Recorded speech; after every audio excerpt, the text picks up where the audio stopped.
Whoever you are, whoever you were, whoever you dare to dream to be. Hello. As we're now up to podcast number 13, and that's nothing whatsoever of a milestone, I'd like to revisit that first wiggle soup on self-perception and now blend in a few of the ideas we've been discussing along the way.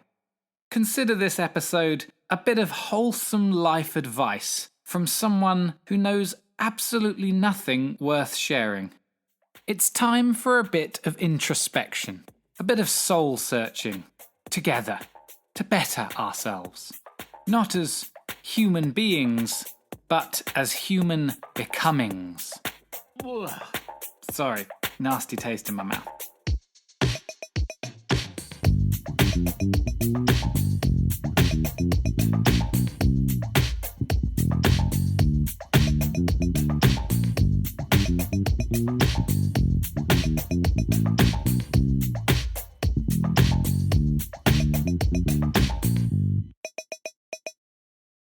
I'd like to start, as I very often do, with a hypothetical scenario. Imagine that your name is Mike and that I could persuade you that you're actually living in a computer simulation, just like in The Matrix. Except this version of The Matrix has a bug in the programming. You are free to live your life as you choose, for now, but when you die, this life that you've been living will get replayed. You won't remember that it's all happened to you before. You'll feel everything anew as you live your life all over again, exactly the way it was before.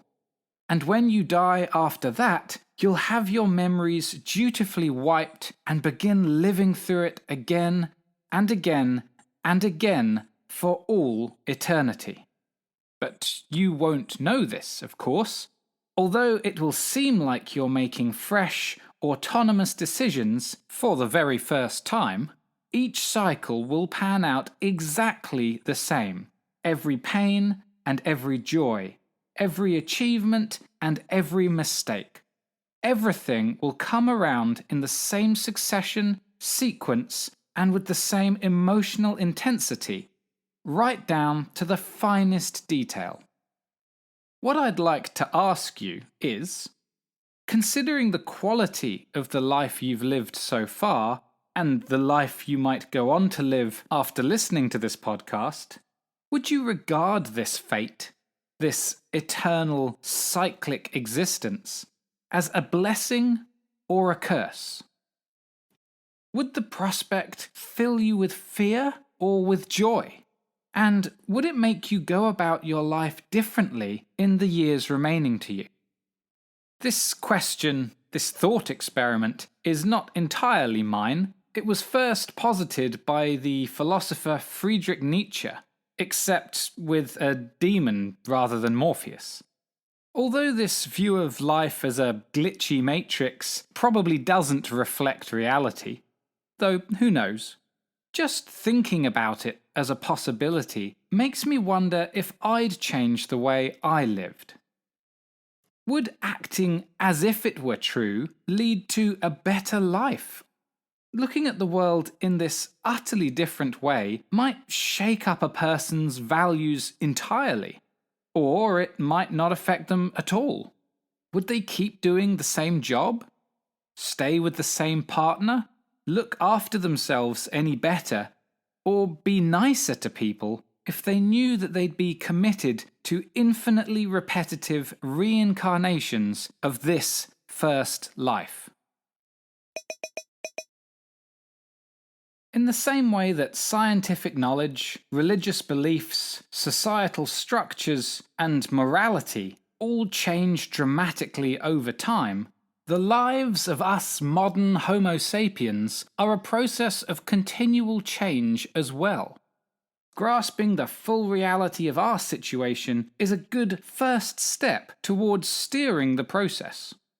So much of what we do, what we believe, and what we value has been conditioned into us, products of our time and culture. As Socrates himself has pointed out, most people are content to saunter through life passively, allowing these quirks of history and the chaos of the universe to dictate everything they do without realizing it. Maybe this is fine. It might be that this system is an inescapable part of human life, and we are powerless to do anything about it. But shouldn't we at least try to stay aware of it?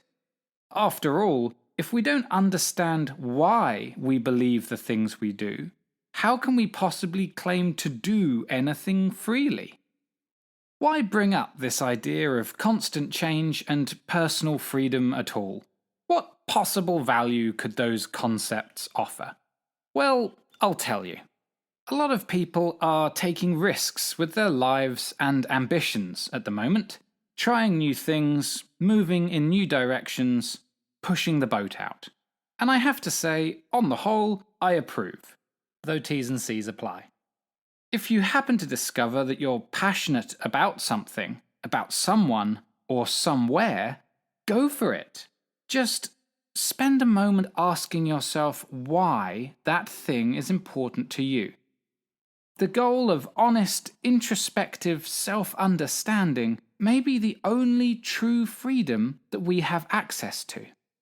It's difficult to really pin down what free will actually means, but a sensible stab at a definition might be something like the ability to do what we want without restrictions. But why do we want the things that we want in particular? How many of our goals are cultural hand-me-downs? What convinced us that these wants will bring us greater, longer-lasting happiness than some alternative? Do we consider all of these factors before making decisions? Have we ever? Lots of rhetorical questions going on here. I suppose my point is, we can't claim to be free until we've at least lightly investigated why we do what we do. Only by appreciating, understanding, and accepting the dynamic systems that restrict us can we hope to be set free. Here's a true story to illustrate this, and how not to interpret life's quirks. When I was a proto-human child, my younger brother took up piano lessons. He would spend hours practicing and abandoning me to boredom. As I had nothing better to do, the obvious solution was to try and join in.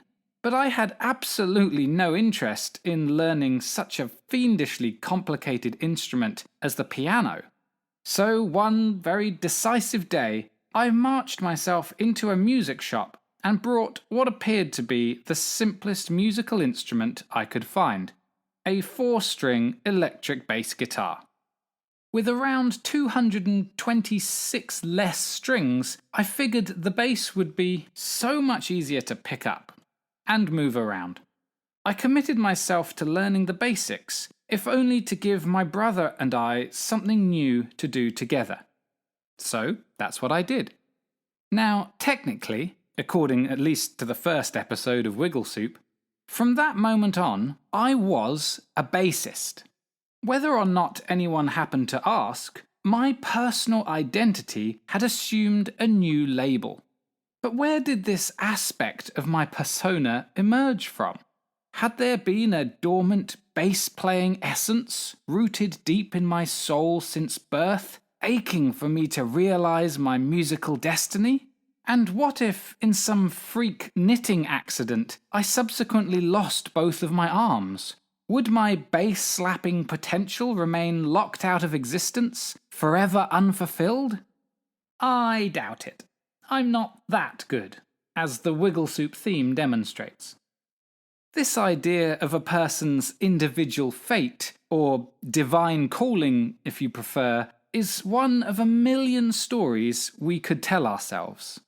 Narratives like this can cause a lifetime of misery and confusion if they're just passed along through culture unquestioned.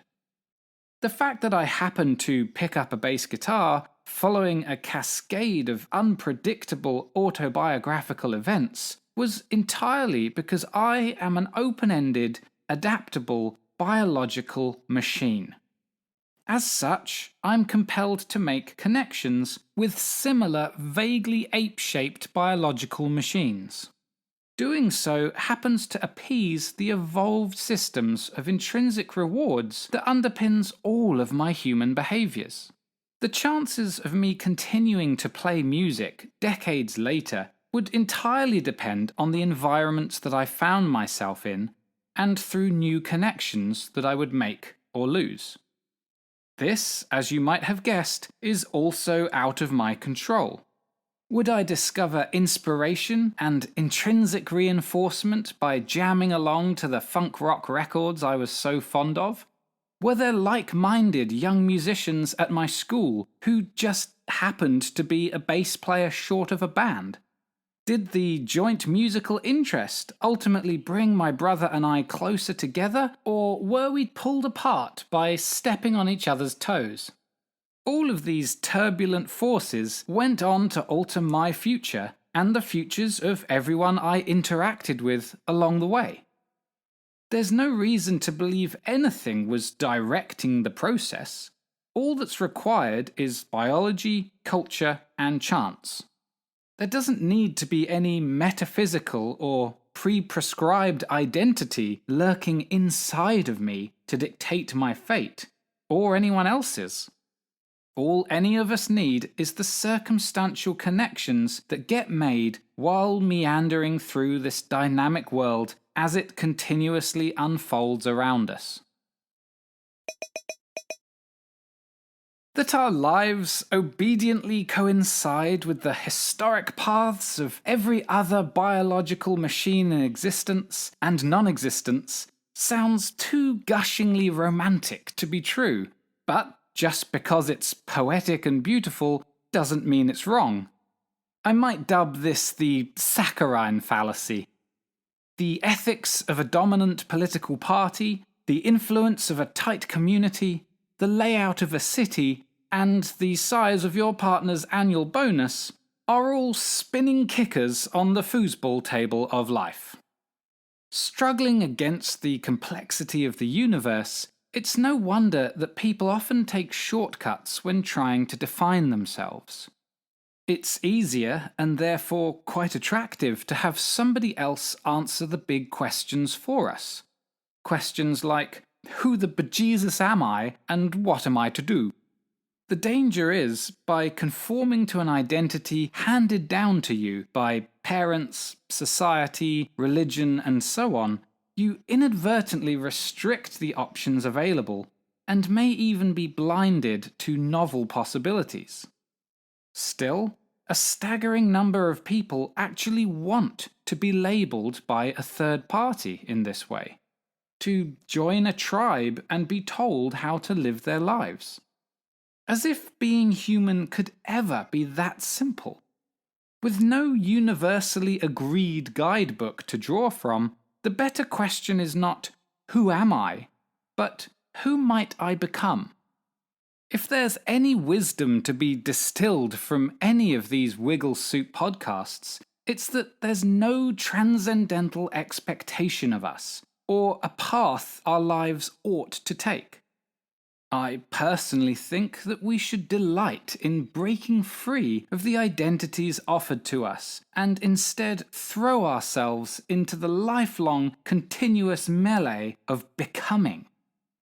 In my humble opinion, an identity that emerges from within, through trial and error, acknowledging the enormous confusion, interconnectedness, and unpredictability of the world, without resentment, is more honest and admirable.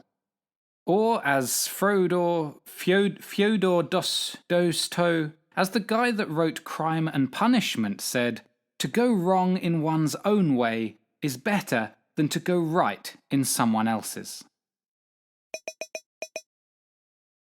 Obviously, this is just me ranting here, with my one single perspective on life, trying to make sense of the universe.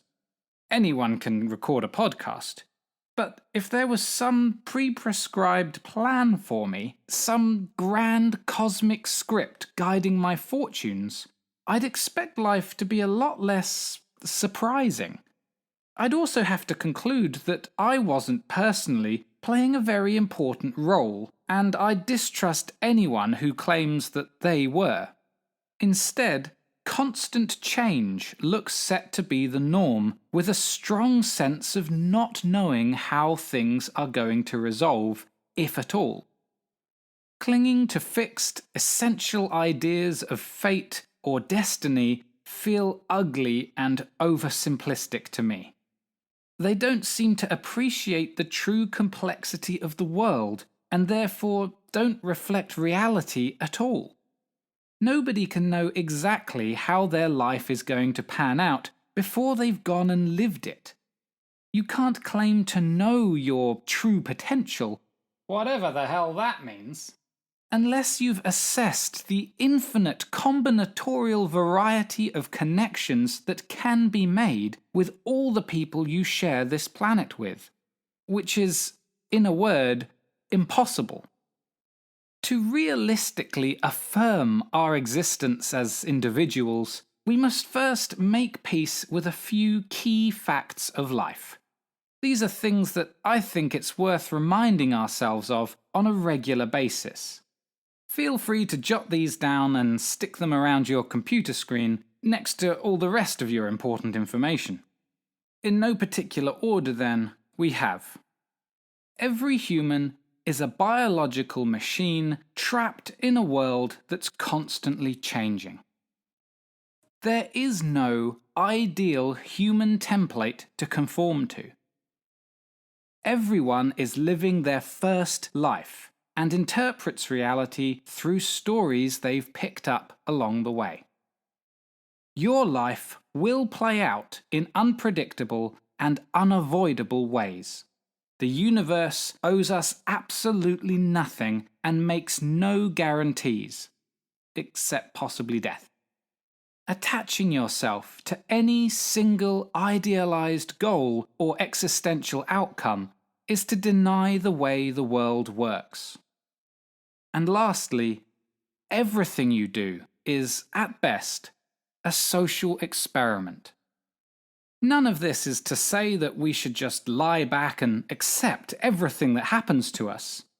We should make plans, work towards goals, try our hardest, etc. But we should make friends with the fact that the world is a dynamic place where no one can know exactly where their actions are going to take them.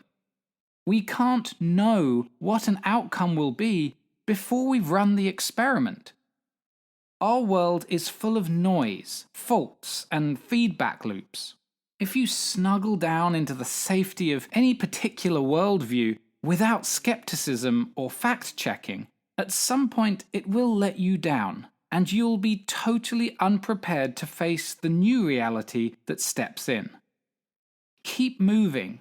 Embrace the differences between people and their views. Actively pursue your own values. Make connections, share experiences, create your own identity, and never stop running experiments. Class dismissed, and whoever left their phone on, detention.